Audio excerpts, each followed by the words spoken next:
Жылдам хабарнама. Ассалаумағалейкум, құрметті көрермен, бізді тамашалауда және де бір ғана лайк түймесін басуды ұмытпаңыздар. Қазақстанның 7 өңірінде автокөлік қозғалысы шектелінді деп хабарлайды bak.kz.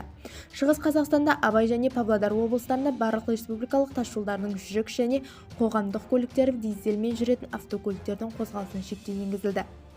Жетісу облысында Алматы-Өскемен тасжолының Үшарал қаласында Абай облысына дейінгі шекарасында қозғалысқа шектеу енгізілді.